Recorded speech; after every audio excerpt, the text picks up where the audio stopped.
Welcome back, everybody. Today, I got two stories coming your way about some celebrities. One's an NBA star that's going to be heading to prison, not to mention a juicy update on Mr. Danny Masterson, the star from the hit TV show That 70s Show. That's right, man. A lot of people thought he was going to have a very hard time in prison. Looks like that ain't the case. So let's get into it, ladies and gentlemen. If you enjoy all things lockup and crime related, then this is where you want to be. Hit that like, subscribe, notification bell before you leave, and check out my playlist with many more videos for you to start watching today.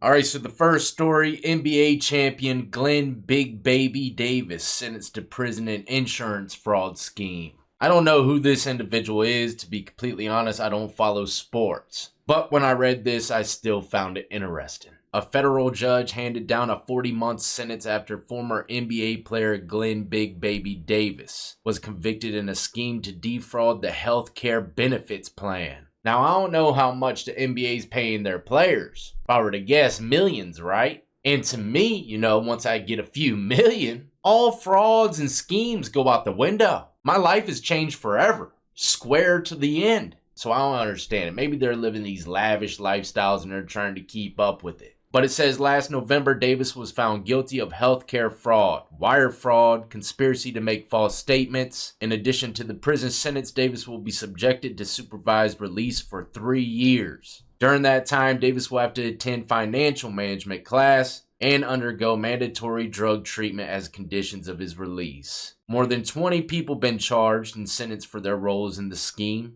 Davis submitted $132,000 worth of claims, including $27,200 worth of dental work in Beverly Hills, when authorities were able to prove from cell phone data that he was actually in Las Vegas at the time. In addition to his 40-month prison sentence, Davis will be ordered to pay $80,000 in restitution. Crazy, huh? Saying he needs $27,000 for dental work. But he wasn't even at the dentist on that day. He was in Vegas, playing slots, if I were to guess. He doesn't look like a blackjack player to me.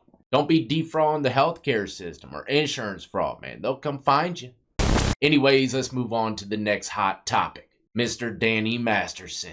I did a video in the past about where he's at, a place called the California Men's Prison. And for anybody that doesn't know, he was convicted of a sex crime, and that doesn't work well in prison, especially with his celebrity status. So when he first started getting into the system, he was dropped off at some well-known violent prisons. So a lot of people thought that, someone was probably going to get at him.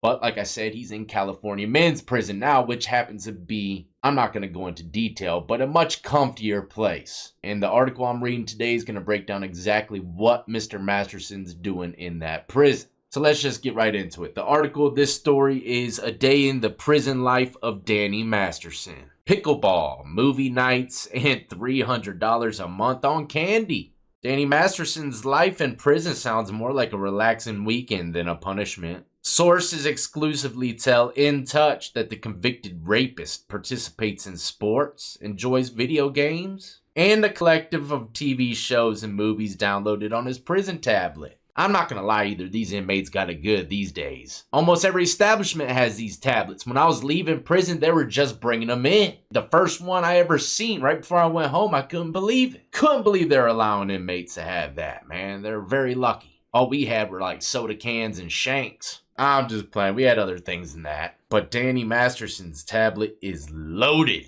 I can only imagine inmates probably rent his tablet out. Unlimited stuff to do. At about 11:30 or so, he heads out to the pickleball court, which has a basketball rim where he stretches and works out. And then he plays pickleball for about 2 hours, and he plays pretty decent, an insider reveals. He's getting better, and his playing has improved in the past few months. He's on the court quite a bit. The one thing I can say is that his jump shot is surprisingly good. But man, when they said Mr. Masterson has a hell of a jump shot, right? The thumbnail of this video is like the best image I could come up with that was going through my mind. But it's not over yet. Mr. Masterson, 48, has also apparently made nice with the prison security guards. If you were to ask me, in this prison, I think a lot of inmates become friends with the guards. And it's usually like that in lower level prisons, man. Those inmates don't even feel like inmates. They kind of feel like they work for the state just like the CO. But it goes on to say that Masterson works for prison guards as an errand boy. Why they gotta put him out there like that, man? He's an old key boy. One of his duties is handing out ducats or permission slips to fellow inmates who have medical appointments, counseling sessions, and other appointments within the prison. So he's a hall monitor. And one thing I can't stand in life ever since elementary is a hall monitor.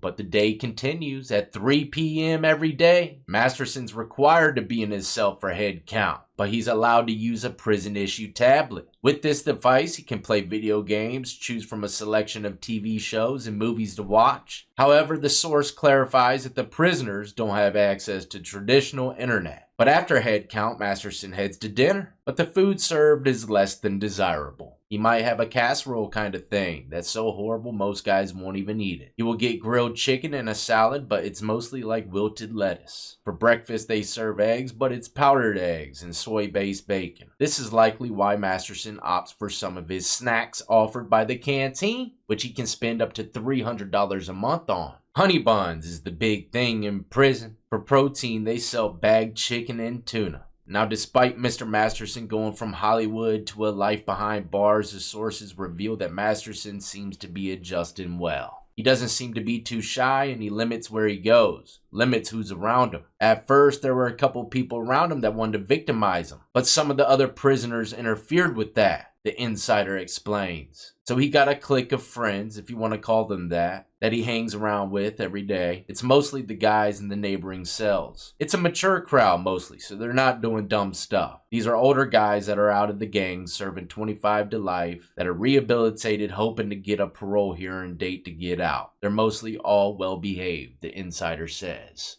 But that is the update on Mr. Masterson. He's very lucky to be in the prison that he's in. You know, from everything that I read about the place, it's really, really laid back. So as long as he's there, man, I don't think anything's gonna happen to him. And if I were to guess, unless he gets in trouble or there's some kind of other major safety risk that comes across, the CO's path, then he's going to be doing the majority, if not all of his time in that prison. If he doesn't get no troubleshoot, he might even go to a sweeter one, if there is even one. And a lot of people might be wondering about these inmates that are helping him. The insider said it was mostly the individuals that's neighboring his cell. And that tends to happen all the time. You get a little more closer to the people right next to you rather than the person at the other end of the block. But then again, there's his charges. A lot of inmates, they might handle and deal with individuals one way, but once they find out why they're in there, it changes things. But not with Mr. Masterson. Everyone in there knows why he's there. So these guys are choosing to help him regardless of his crimes. Or maybe he's paying them. I don't know. Either way, he's got some inmates backing him up. He's running errands for the guards. He's in there like swimwear. He's completely protected. Like a firewall on Norton's security software. But I'm out of here, ladies and gentlemen. Hopefully you enjoyed the 2 stories of the day. Stay tuned, though, ladies and gentlemen. I believe the next episode is going to be a jail tour coming from Allen County in Indiana. Be on the lookout for that, and the only way to do that is by tapping that notification bell, setting it to all. But as always, until the next time, y'all be easy, be safe, and more importantly than anything, stay free.